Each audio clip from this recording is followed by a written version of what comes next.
శ్రీమాత్రే నమః, శ్రీ గురుభ్యో నమః. మన ఛానల్ ప్రేక్షకులందరికీ కూడా నమస్కారం అండి. కార్తీక మాస శుభాకాంక్షలు. విశేషంగా ఈ కార్తీక మాసంలో నవంబర్ 5వ తారీఖు నుండే కుజుడు తన స్వక్షేత్రంలో సంచారం చేస్తున్నప్పటికీ మనకు నవంబర్ 10వ తారీఖు నుండి ప్రారంభించి అలా చూసుకుంటే నవంబర్ 5, 6, 7వ తారీఖులలో కుజుడు స్వక్షేత్రంలో నెమ్మదిగా చేరుకొని 10వ తారీఖు నుండి ఒక నెల రోజుల పాటు సొంతింట్లో ఉంటున్నాడు. ఇలా గనక ఉంటే దాన్ని రుచక యోగము అని అంటారు. రుచక యోగం అంటే అబ్బా ఇక పట్టిందల్లా బంగారం. కొన్ని రాశుల వారికి, అందులో ముఖ్యంగా చూసుకున్నట్టయితే వృశ్చిక రాశి వారికి, మేషరాశి వారికి, అలాగే ఈ యొక్క కుంభరాశి వారికి, సప్తమాధిపతి అయినటువంటి వారికి, దశమాధిపతి అయినటువంటి వారికి అద్భుతంగా ఉంటుంది. ఊదరగొట్టేస్తూ ఉంటారు. ఎట్టి పరిస్థితుల్లో ఏ యోగం ఉన్నా, మీ జాతకంలో రుచక యోగం ఉన్నా, గజకేసరి యోగం ఉన్నా, ఇంకా ఇతరత్ర ఎటువంటి అనభయోగం, సునభయోగం, పరివర్తన యోగం, పర్వత యోగం, సుధాసంచార యోగం, ఇలా చాలా యోగాలు ఉంటాయి. ఏవి కూడా మీరు పట్టుకుందాలో బంగారం కాదు. ఇంకా చెప్పాలంటే యోగం ఉన్నప్పుడే మనిషి ఇంకా ఎక్కువ ఇబ్బంది పడతాడు. ఇదేంటండి ఇంకా ఇబ్బంది పడతారంటున్నారంటే ఆగండి, అక్కడే ఉంది. వాస్తవంగా మనిషి ఎప్పుడైతే కష్టపడి ప్రతిఫలాన్ని పొందుతాడో, కష్టే ఫలి అని అంటారు. మామూలుగా మనం అందరం కూడా కష్టపడుతూ ఉంటామండి, అంతే కదా. కానీ కొన్నిసార్లు ప్రతిఫలం వస్తుంది, కొన్నిసార్లు రాదు. అలా కాకుండా ఎప్పుడైతే మనం కష్టపడతామో మన కష్టానికి తగిన ప్రతిఫలం అనేటువంటిది ఖచ్చితంగా ఈ యొక్క రుచక యోగంలో ఉంటుంది. ఈ రుచక యోగంలో భాగంగా ద్వాదశ రాశుల వారికి ఎలా ఉండబోతుంది, కష్టపడినటువంటి కష్టానికి ఏ రాశుల వారికి ప్రతిఫలం వస్తుంది, ఏ రాశుల వారు ఎంత కష్టపడ్డా కానీ అలాగే ఉంటారు అనేటువంటి విషయాన్ని ఇప్పుడు మనం తెలుసుకుందాం. తదుపరి మీనరాశి.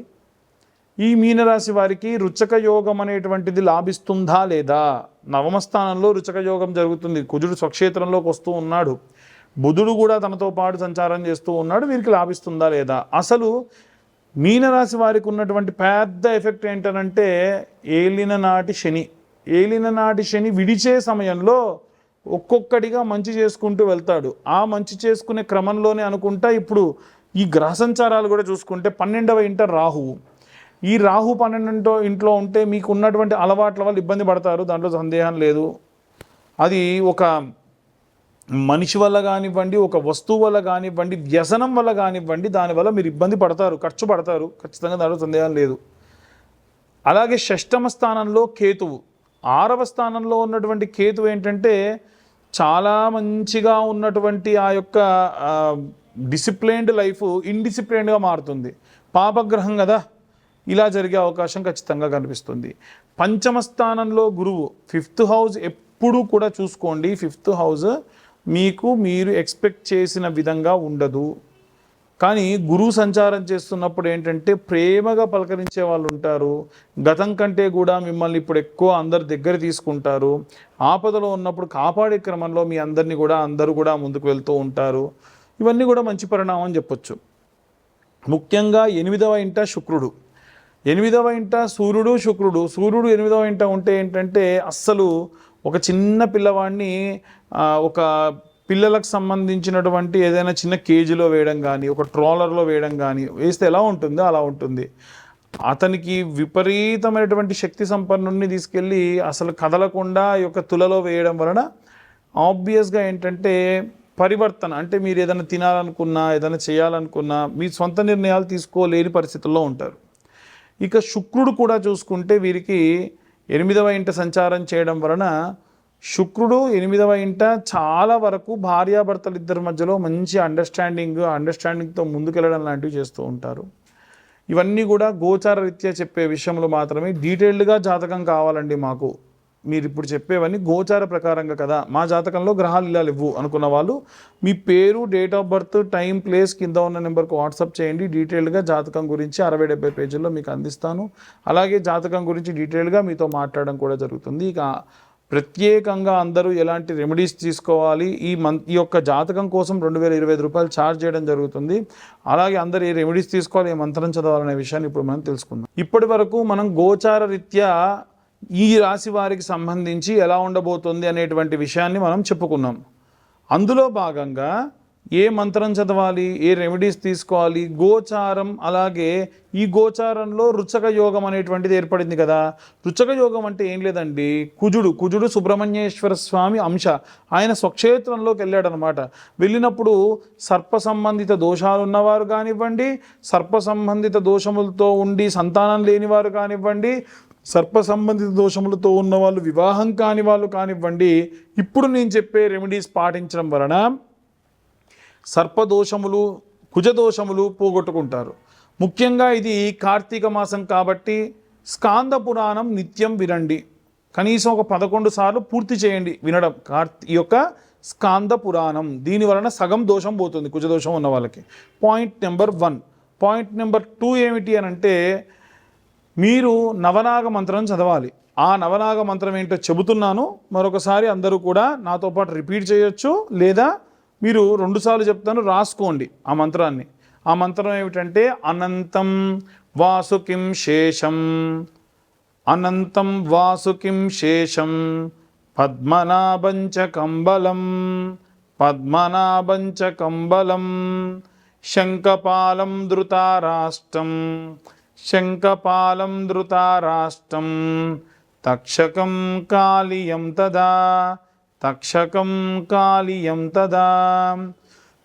శివుడి మెడలో ఉండేటువంటి సర్పం, వాసుకి దగ్గర నుండి విష్ణుమూర్తి కింద ఉండేటువంటి సర్పం, పద్మనాభుడి వరకు కూడా విశేషంగా ఈ యొక్క నవనాగులు, వీరిద్దరి మధ్యలో ఇంకా 7 సర్పాలు ఉంటాయి. వీటన్నిటికీ పైన ఒక సర్పం, కింద ఒక సర్పం, ఏకాదశ సర్పములు ఉంటాయి. కానీ 9 సర్పముల యొక్క నామములు పఠించిన చేత మీకు సర్పదోషములు ఏమున్నా పోతాయి. నిత్యం 11 సార్లు చదవాలి.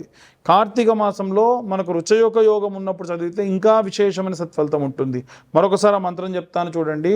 అనంతం వాసుకిం శేషం, పద్మనాభంచ కంబలం, కంబలం శంఖపాలం ధృతారాష్ట్రం, తక్షకం కాళియం తదా.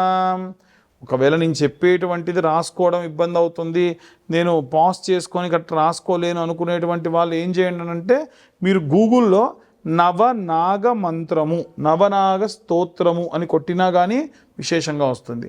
ఇక మరి మంత్రం చెప్పారు, బాగానే ఉంది, రెమెడీస్ ఏంటి అని అంటారు.